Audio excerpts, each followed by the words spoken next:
Isn't it weird that now that you know it's recording, you're kinda, like, not as inclined to just No, I just admit, don't wanna talk about dumb "Oh, like this is a podcast. What else are we I doing?" don't wanna waste my own time here. I think people like, a lot of people who start talking get pretty egotistical about what they're talking about, and I'm very cautious of that? I do know because I know you. Yeah.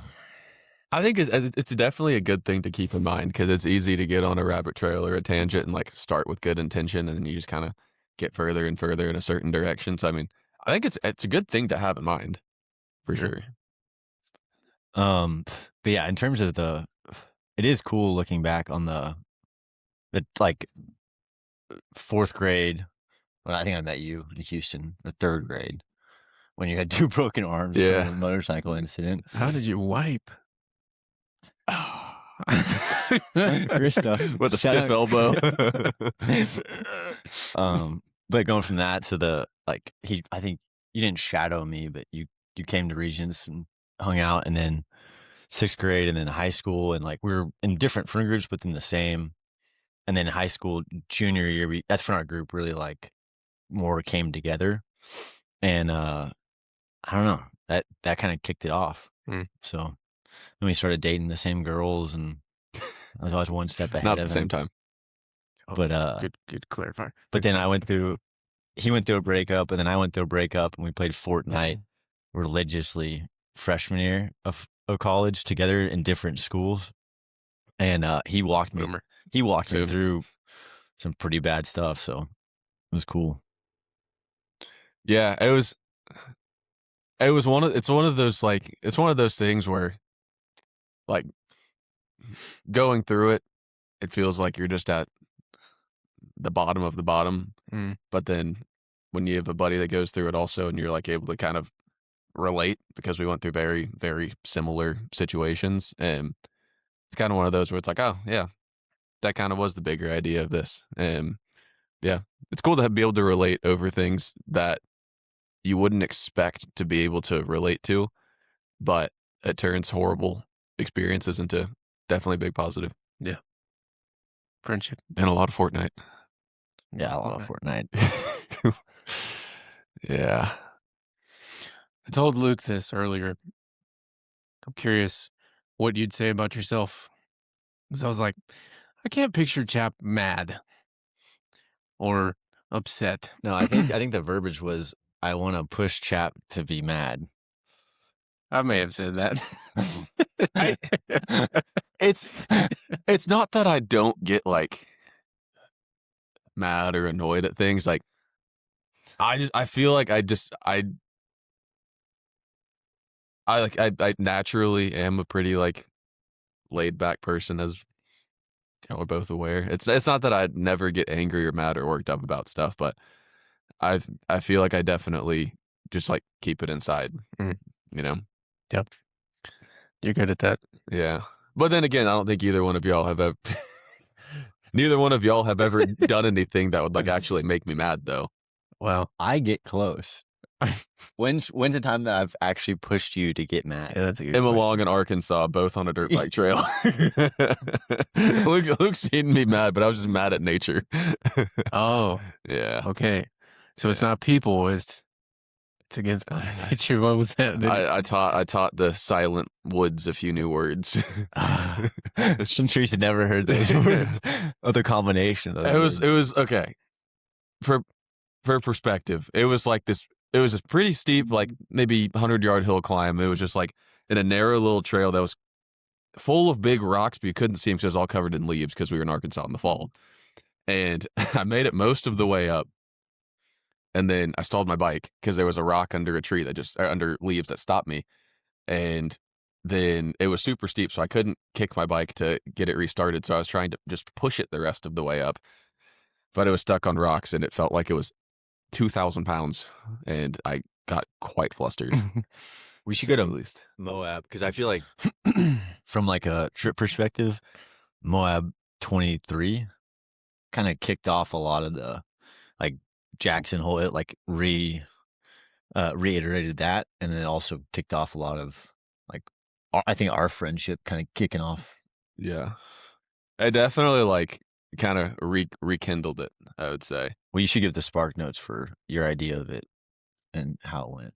Yeah. So how the strip came up is it was when I was living in Salt Lake, and Luke had already come up a couple times to ski that winter. And when it kind of got towards spring-ish, not even really into spring yet, um, I was riding up in Utah, and then Luke was very interested in starting to ride. I guess you'd had your motorcycles in college, but like I had never looking into ridden getting a into dirt single bikes. trail Yeah. once.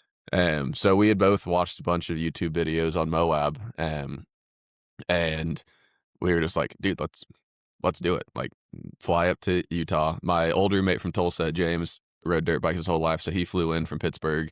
Luke flew in from Austin, met in Salt Lake, and I had 2 bikes at the time, so I rode one, James rode one, and then Luke rented one there. So he rented one in Salt Lake. So we put 3 dirt bikes in the bed of my truck, and the whole back seat was full to the ceiling of all of our bags and gear, except for one seat that James was in. It was like his little prison cell in the back seat.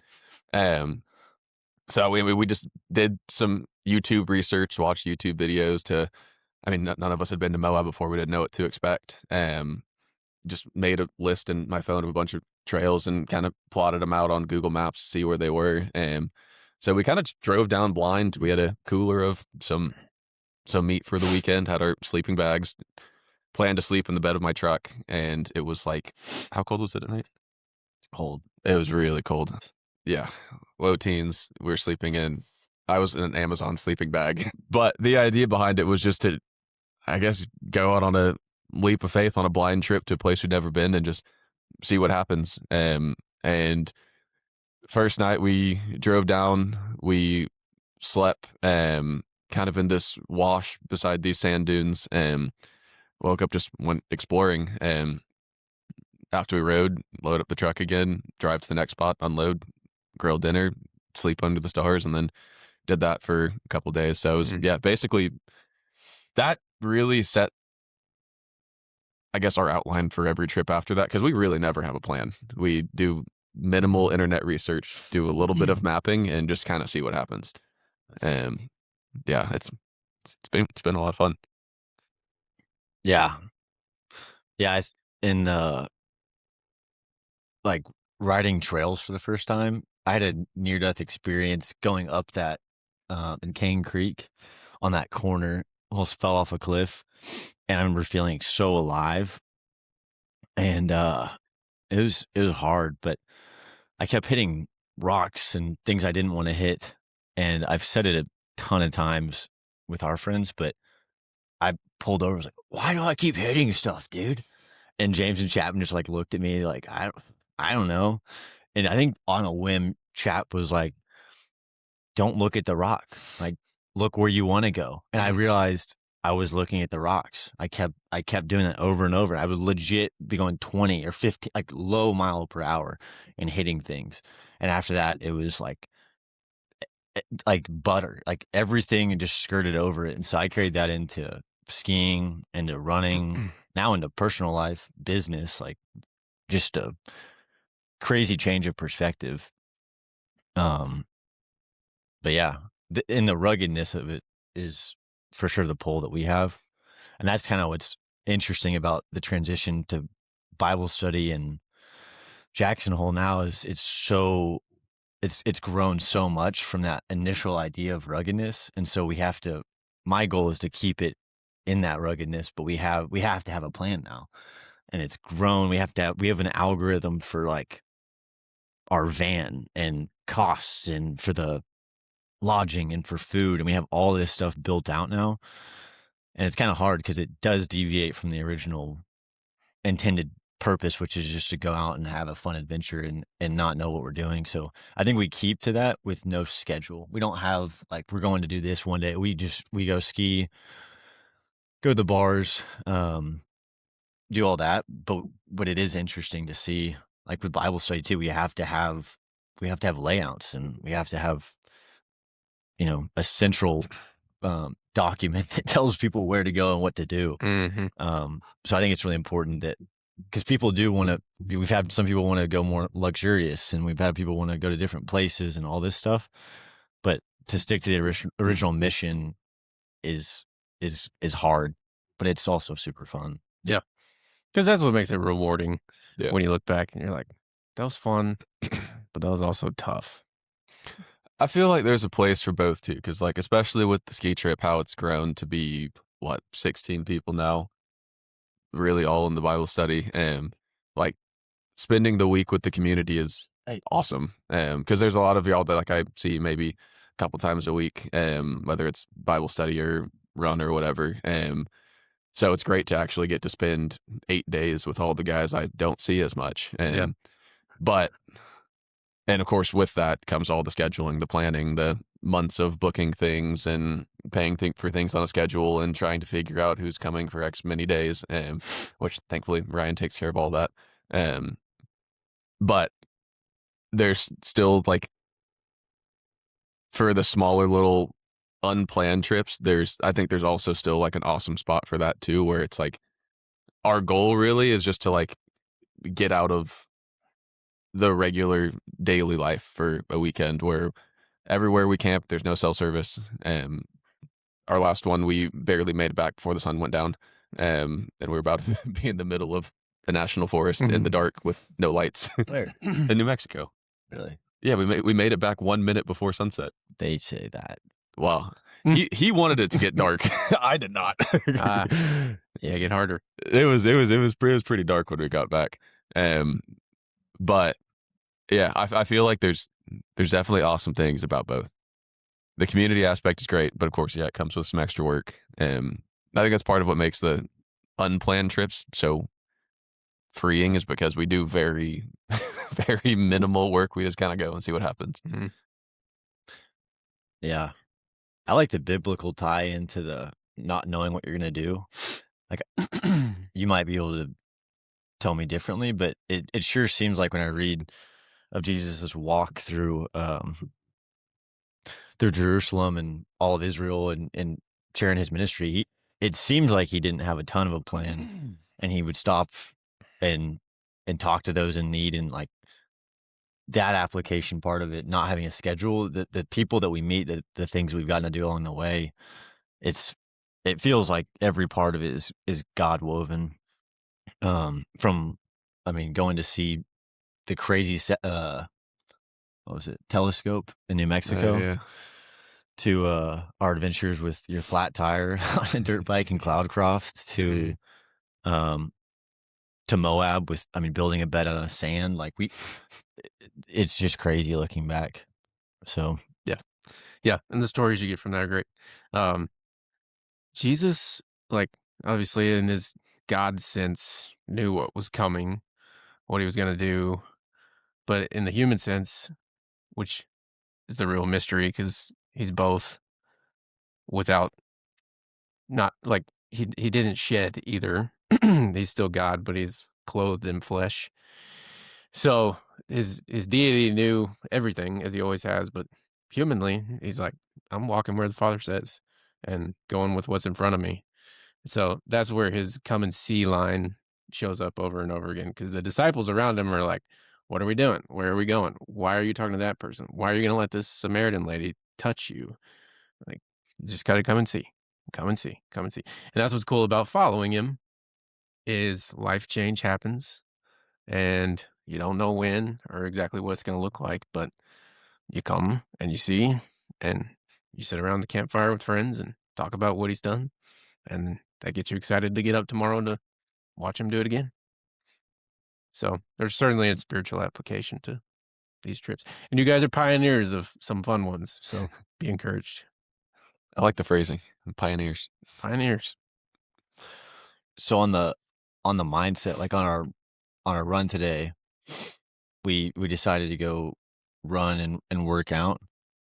What's y'all's perspective going into that? Because I mean, different route, same property, lots of. I mean, I know it really well because I run it and ride it every day. But for you guys, how does that feel? Like, as I'm asking like step by step, and you can expand if you want to. But what are you thinking? How are you feeling? Because to me, obviously it can be kind of mean to force someone into something they don't really know, but that's something that I learned about my faith was like running and kind of not knowing what was going to happen, and that's why I like running with no headlamp. Is it teaches me every step is worth it because I'm always looking out 5 steps ahead during the day. At nighttime, like you run with the headlamp, you're still doing that, but if you don't have a headlamp, you can't. Like you have to Right. think step by step. And for me, I've gotten used to it now, so it's fun and I enjoy the process. But how do you guys approach that mentally? I wasn't thinking about it a lot prior to us going, but then when we went a different route than the one I'm accustomed to, I was like, man, I trust my friend. And That was your first mistake. yeah, right. Yeah. Well, the couple times that my feet slid out from under me and mud that's been caked in ice for the past week, but no, I was like, all right, Luke knows where he's going, and Chap's gonna follow closely, and he's got a light shining behind him, so I'll just follow. And so it's fun. I mean, I enjoyed the challenge, and the uphill like on the way was cool because even though the first mile always sucks the worst, you do have more energy to expend. So coming down, not having to stop, that was great. It was fun. But the adventure, the blindness, the cover of night coming over us, like I, I wasn't thinking much about it other than my friend knows where we are and I'll follow. Well, you can't really think much about it because you're Yes, trying to Yeah. I'm trying to stay alive. cover those next steps. Yeah. Yeah. I don't know. I mean I thought it was fun. I just like when you first started walking down the driveway that way, when you put Bear on a leash is where I was like, wait, where are we going? you Never walked out with happened. a leash, and I was like, What is that? this is odd. So I was like, wait, where? When you started walking down the driveway, I stayed there in your carport because I was like, oh, he's probably just going to walk Bear really quick and come back. But then you said we're going that way. I was like, oh, okay. I just kind of looked at like a little mini adventure. I don't know. It was fun. Yeah. I like being where things aren't. That's Dang. wow. Yeah. Okay, Pastor. Phew. Gee, that's awesome. Didn't think it was that deep, but cool. It is. You just Yeah. outlined Okay. why we live where we live. Yeah. No, I like living on the edge of Austin because I'm a 5-minute drive to where things aren't. Yeah. I mean, it's good to be close to conveniences, but like going back to all of our trips, like we go to where things aren't, Right. and we park as far as we can get, and then we just ride further to where things really aren't. Mm. But yeah, like running out here. I mean, running out here is definitely a lot harder than running Town Lake. Sure, for But sure. running just through the trails and trees, like there's just nothing around. It's fun. All right, so that's your saying, your pithy statement. I like being where things aren't. Yeah. Mine that I came up with recently is the grass is greener in heaven because it is, and you don't really got to explain that. It's just Yeah. God's goodness. It will be better. But here we think, okay, if I had that job, or if I lived in this place, or if I had this much money, the grass is greener. Well, yeah, it always is over the septic tank, but you're over a pile of crap. And so if I think about it in that way, it's like, okay, I'm aiming for that. It helps me maintain the place I'm setting my hope on. So that's my statement. Luke, Hmm. what's your pithy statement? It's a straight pull from Jocko, and I say it all the time. Everyone's crazy because we all live in different realities. Hmm. And at first, it just shook my world because I thought everyone thought like I did, but I never understood why people did different things. And then it helped me to understand that everyone does different things because we all have different perspectives on what we want to eat and what we want to do and how we look at the world. And so, I remember people calling me saying it's Luke's way or the highway, and I kind of got offended by that.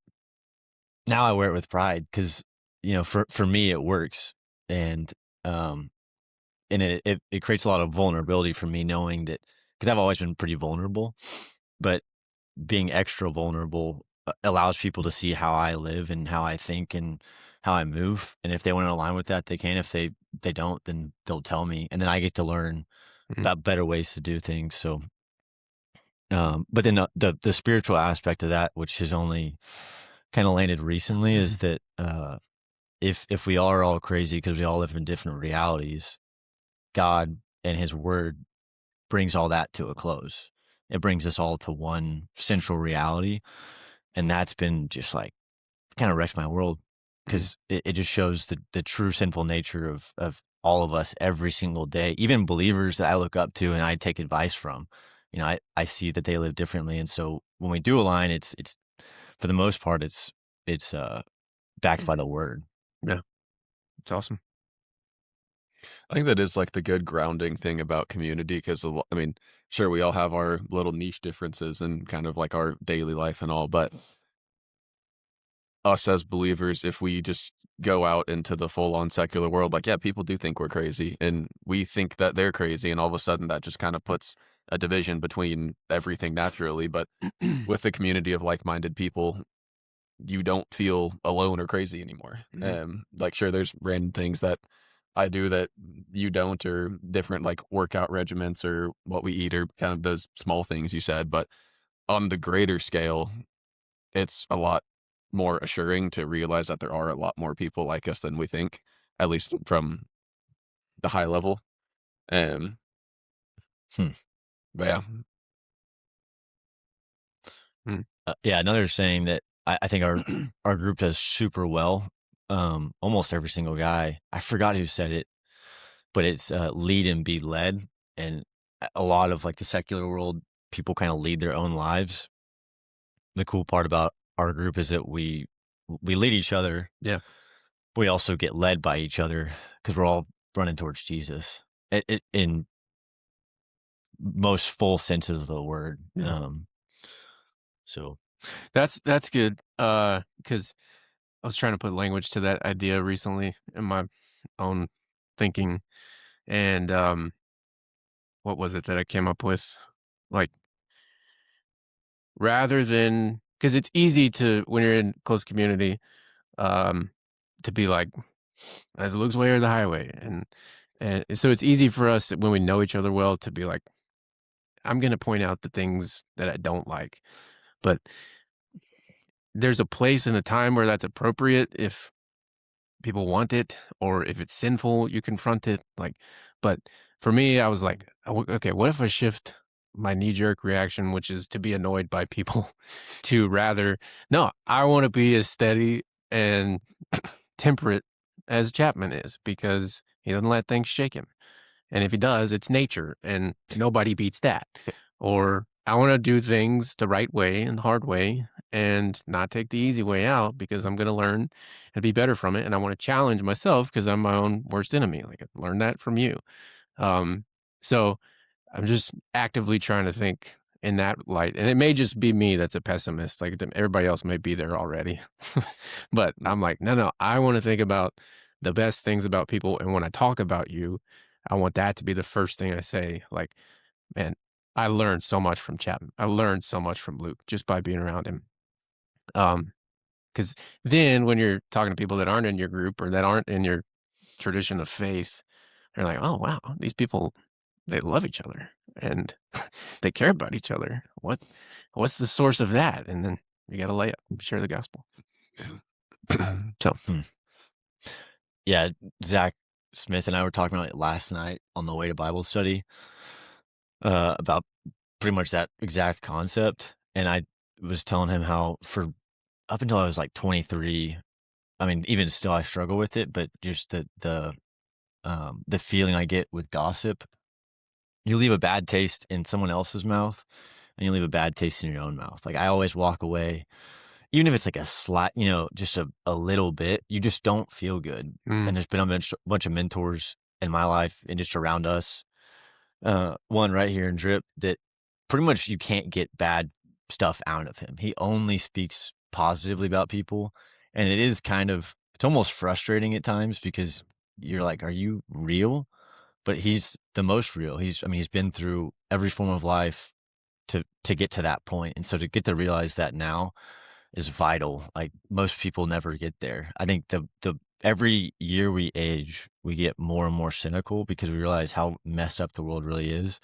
So if you do focus on the positive, like you get to ink out so much more than we were um, really supposed to, according to the world. Yeah. I think you and I were talking about this verse the other day. It's Proverbs 18:8. The words of a whisperer are like dainty morsels, and they go down to the innermost parts of the body. So, dainty morsels is like something tasty, and it gives you a thrill when you ingest it. And so to like have some piece of data about somebody that may or may not be salacious or whatever the context is. Like if I'm talking about you and I'm not talking to someone that can fix the problem that I'm citing, it's gossip. It Right. has no place in our lives because I should bring that to you. I should bring it to you. You should bring it to me. But it's enticing to think that like, oh, this guy does all this bad stuff or this annoying stuff, so let's sit and talk about it. I'm guilty of it. I mean, we all are to a degree. So that reminds me that like, oh, I'm inclined to look at this like something tasty that satiates me when in reality it's like spoiled food. It's gonna leave you sick. So Yeah, that's kind of what I was thinking about Hmm. when he was talking. It's like it the unfortunate reality of it is no matter how hard you try to not gossip, there is some form of entertainment in it, which I think is where a lot of it comes from. Like I think there's a lot of innocent in nature things that people say just for a laugh or entertainment or something of that reason. mhm, And I think that's where a lot of it comes from. And I'm not saying it's good because of that, but like it's unfortunate that that does serve as a form of entertainment for people. yeah, And it can start innocently, just kind of like messing with someone, poking yeah, fun at When I speak ill of someone or gossip, it's a form of me grasping for reality and saying like, "Hey, am I crazy?" Like I'll say that to you guys, where I'm like, "Am I crazy?" You know, mhm, I don't know if that's gossip or not, but going back to like we're all crazy because we all live in different realities. Like I'm just trying to make sure I'm not crazy for thinking of it like this. When it turns bad is when you start, tarnishing the reputation, and because I've learned more and more in business, anything that gets said about somebody really impacts their life going forward. yeah, And it doesn't have to. I think people use good judgment, but ultimately, like the word, even with all the information, all the data we still have, all the best information is word of mouth. yeah, And that's how deals get done. That's how people uh, date and get married. Like it's all just word of mouth. And so to give people more opportunities is to speak highly of them at mhm, all times. And yeah, ultimately, if you're selfless, you speak highly of people. yeah. So Your dad one time gave a business tip. He was telling a story about something that happened. You know where I'm going with this? Do you remember this? Um, and his point that he was making that has stuck with me is I think he literally said, treat every email you send as something that could end up on the front page of the New York Times. mm, So when you take that outside of just like emailing things, I mean, every text about someone, everything that comes out of your mouth about someone, like ultimately it's about your character and your witness to the goodness of God, because like we all got crap. Special appearance from Bear. Um and buddy. so we serve each other when we bring that to each other's attention in the appropriate way and at the appropriate time. Uh but if we're just harping on each other to others that aren't the problem, then it's gossip. It's no Yeah. good.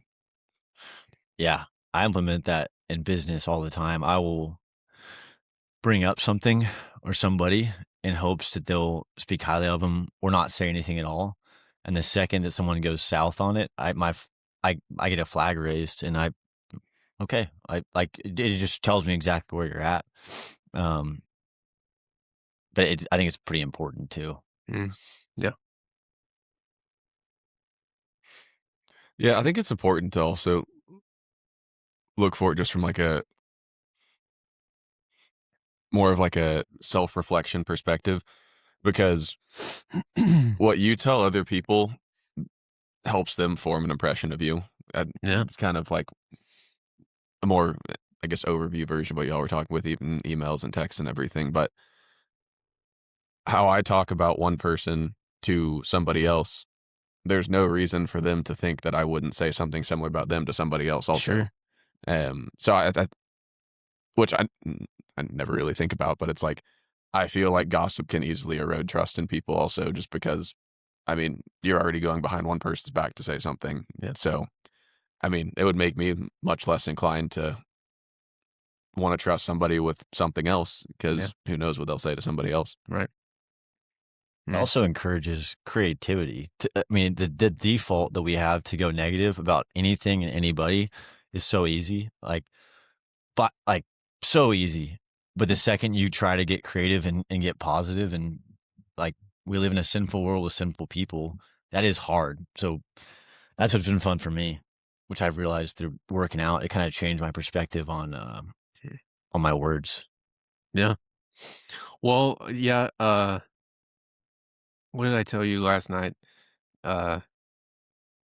After he led Bible study, I sent him a text saying, "Good job," and I said, the question should never be like, "How did Chap do leading? How did Luke do leading?" It should be like, "How was the conversation? Was the Lord glorified?" And so I was reminding him that it was a good conversation and that the Lord was glorified and that we learned and younger men learned, and it was great.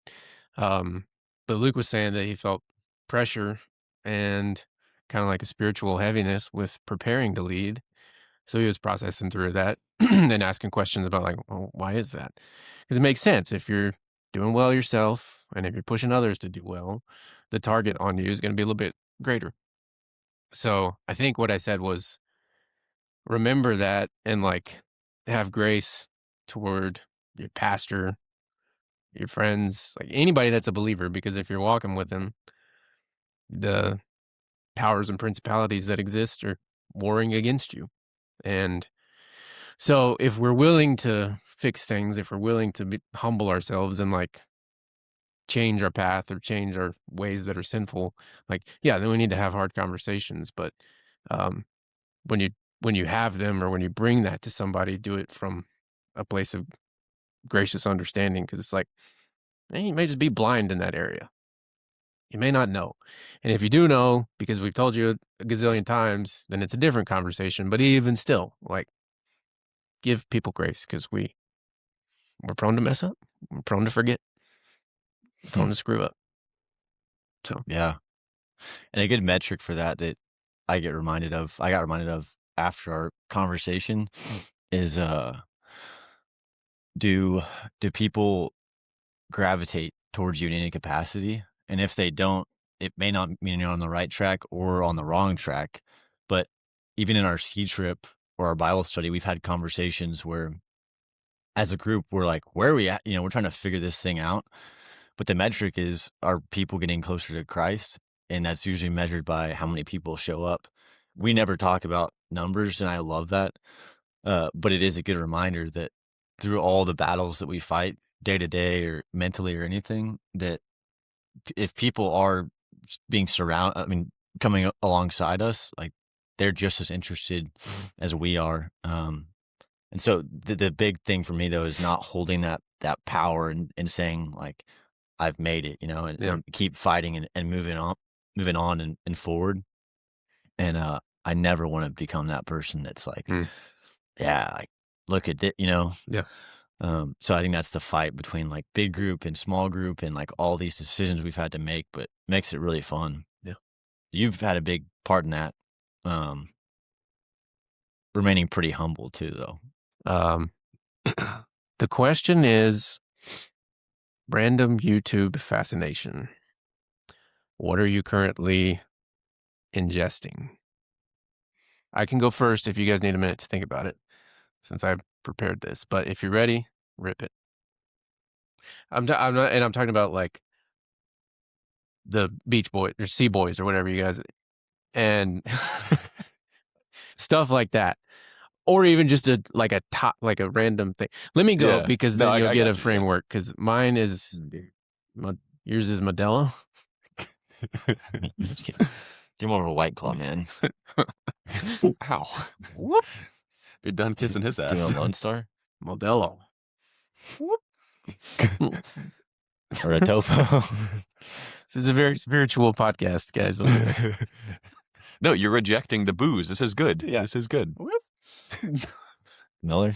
We're not sponsored. We should be sponsored by Lone Star. No, not Miller. I'd take a sponsorship from Modelo.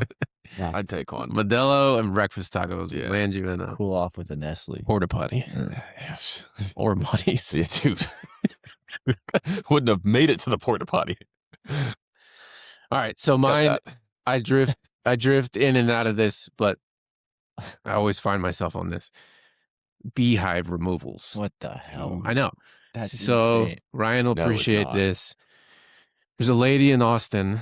Her deal's called Texas Bee Works, and she's got this like soothing ASMR voice, you know. But she talks in an attractive way, not like me. And so she'll get a call and she'll go and she'll like set up the cameras like we have and she'll smoke the bees. And like a swarm will go somewhere and they'll just land on a table or under your deal. And she'll bring in an empty hive. She'll like find the queen. She'll coax them in, put them inside, and then she'll take it back to her farm and she harvests the honey. So she just narrates it. They don't sting her. And she's like immune, or every once in a while she finds some aggressive ones. So that's kind of the polished, dainty side. There's also this guy, you know, you never see his face. He wears a suit and it's more of like wasp stuff. So like yellow jackets. So Did you know that they go subterranean? What does that mean? They're like, they go holes in the ground. they'll go under the ground. Yeah, Really? they dig So like holes. if you're ever mowing and you're in a spot and you get swarmed, like it could be because they're subterranean. Holy cow. And so this guy, he finds a lot of those. They'll like get in your frame too. Like they'll find ways to get make nests in the houses. So he'll like cut the drywall, he'll pull them out of there. But his method of extraction that really fascinates me is he's got a shop vac and it's got about this much soapy water in it. Because when they hit the soapy water, they suffocate, apparently. Yeah, it's wild. So he vacuums them up. Okay, take the subterranean one as the example. He'll find the entry and exit door and he'll just start like banging on the ground. And then all of the fighter ones, they fly out and he's just vacuuming them up. Then he'll dig and he'll like pull the rest of the comb out. And he's full circle, like he's removing the threat to home and property. But there's often larvae and little eggs in the nests, like you see on the tiny ones. So he like plucks all of those out with tweezers, and then he just spreads them out for his chickens, and they eat them. And he says he has the best eggs because that's their entire diet, is little bugs. I can Yeah. watch these for hours. Isn't that weird? Yeah. No, that's interesting. So This made me think of something. Have you seen the videos of the people doing like ground squirrel removal where they dig all the little holes and there'll be a hole that comes out this side or goes in this side, comes out this side. He pumps like gas down one side, lights it, and it shoots the squirrel out the other. yes, Those are Dude, those are insane. I watched those. and he too. goes, boom. Yep. Yes. Yep, same guy. Same guy. Yes, I love those. Yeah. I have There's a 360. Bang. I have 3 YouTube fascinations Let's hear it. that I rotate between. First of which is like C-Boys type stuff or like Grind Hard Plumbing Co. where they just do crazy builds. They just put motors and things that either shouldn't have motors or should have much smaller motors and just see what happens. I could watch those for ages, just like watching them build it, the mechanics behind it, then watching it go. I think is super entertaining. So I rotate between that, adventure bike trips where they have like the big kind of part road, part off-road motorcycles loaded up with all the big hardware, and they just go on like 5-day off-the-grid camping trips on motorcycles. I think that's on my bucket list to do a trip like that. So I watch a lot of those videos. And then the last one are like, there's this guy who has a really soothing voice, and he just shows like houses and buildings in places that like I don't know how they got built. I don't know how people live there. Like some like Buddhist temple on top of this one rock pier that takes like 6 hours to climb, and they climb it one, like just random stuff where people have built structures where they do not belong. Huh. And he just like, they're like hour and a half long videos, and he just goes around, like just shows videos, like drone shots around the world talking about them. And I Hmm. think they're so entertaining because they're all Nice. like 600 years old. And I'm like, I don't know how you would build that today, let alone 600 years ago. Oh, dude, yeah. No Yeah. way. Yeah. I showed my mom that channel over Thanksgiving or Christmas, and she was obsessed. Yeah. Like obsessed. Yeah. It is really cool. Like the African one that they it's like the oldest church in the world or something. Yeah. That's probably not accurate. Oh, But is it Ethiopia? yeah. Yeah. Yeah. But they climb and like they're like hugging the wall Yeah. to get to the cave system. Oh, It's like literally bouldering to get to Yeah. this. Like it's on, if like in size to width, it's like a pencil basically, with a Mhm. whole temple built on top of a pencil. And they literally, it's like a life-risking climb they do like once a week to go up jeez. there and There's all pray. And carvings and stuff in there. Yeah. And paintings. Yeah. it's wild. That is a really cool one. And the Yeah. thumbnails are crazy on those. Yeah. Well, just the video was crazy on it. Dude. Yeah. that's But fair. yeah, I could watch those for a long time. You got to send me that channel. Yeah, I'll find the video and send it to you. Yeah. It was really entertaining. That'll be my lullaby. Or like tonight. a whole city that's built into like a rock overhang that like goes back. Oh. It's like in Spain or somewhere. It's really cool. It's like the air temple in Avatar. I haven't seen Avatar probably. Me either. Not the blue people. The Did y'all hear about after the Blue People movie though? People got depression because they didn't live in the Avatar world. no. People watched the movie and had serious depression after the movie because they didn't live in the Avatar utopia. They want to. Like Yeah, They want to. They were sad they live on Earth and they don't live in the Avatar utopia, and had actual clinical depression. Jeez. People need more things going on in their Yeah. lives. Yeah, Do they work and stuff? probably not. What this means? What this means. Dude. Yeah, YouTube is good. I like YouTube. Yeah. Okay. So what's your random thing? You like having the scenic things on in the background, which I appreciate. Yeah. But I'm talking about like Aesthetic. consuming. Oh, Outdoor Boys content. until it Okay. ended. Do Outdoor well- Boys was amazing. yeah. Well, I'll lead with describing that because Zach has asked me, he's like, why do you always have that on? I like it, but why do you have it on? For me, because I want to be in the mountains. These tiny hills that's all I got right now. But I walk in and I see a river or a mountain or a fire or whatever, and I just imagine my future. And it puts me in that place even for a little bit, and it gets me out of my daily life. So it's like very strategic for my mental happiness. But mine is I watch Oompaville, which is this crazy guy describing Oompaville. Oompaville. Like No. Oompa. He hits on Epstein files. He hits on like, did we go to the moon? All this stuff, and No. he's very passionate about it. We didn't go to the moon. I don't think so either. He's crazy, but he's factual. He's pretty good. But mine's a mix of Seaboys and Channel 199.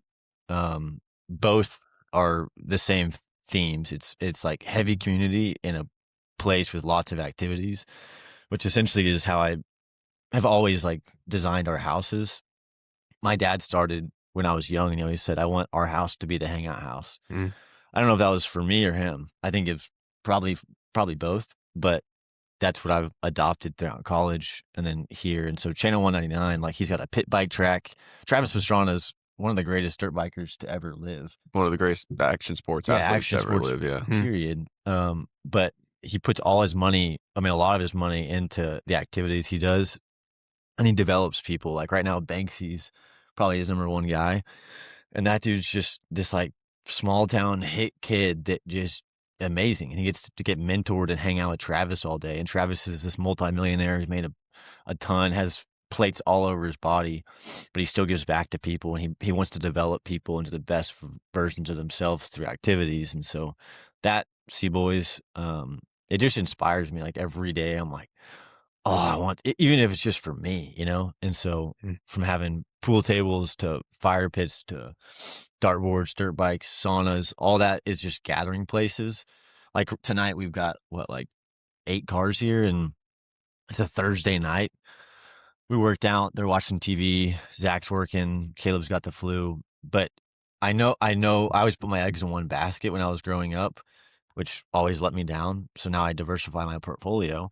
So I get inspiration from those guys and it helps. So a lot more going on. We have a Slack line over here. I take calls on. We have like nights where we'll sauna and then hop on the Slack line. And ultimately, like it is a way to hang out, but I feel like I'm getting worse all the time when I just sit there and do nothing. So it's again a selfish endeavor. It's like I get to get better and more balanced on the Slack line, but I also get to watch Carson and Jack and all these guys get out of their rooms and come hang. And that's a big thing too, is these guys aren't playing video games on those channels. And I that's an epidemic going on in our world. I run from it every day. And the more opportunities and activities we have, I think the better it is. So, but I like probably 95% watch 199 and C-Boys. Well, both of y'all's were like sophisticated and meaningful, and mine was about bees. Hey, honey is important. Honey is- funny and honey is- vacuuming up wasps. Honey is There's one more thing that's fun I haven't watched in a while, but those people in like the Amazon rainforest that like build a house and a pool and a lazy river and all of that out of like sticks.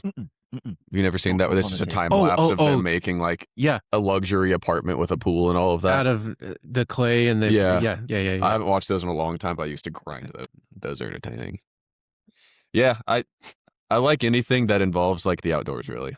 Yeah. Like I also watch like skiing stuff or dirt bike stuff or Me and Will were watching some cars. Outdoor Boys videos Dude, the other Outdoor night. Boys is great. And they were in Florida, and I'd never seen him not in the cold. Yeah, And they went to get some snake. It was a python, like a Burmese python. They went hunting for it. But I was like, I've never watched him not like building an igloo and whipping up a gourmet meal out of just a backpack. yeah. Making bread out of a Ziploc bag. But yeah, I mean, it's just so cool. But he's a nerd. I was like, he's an attorney, or he was an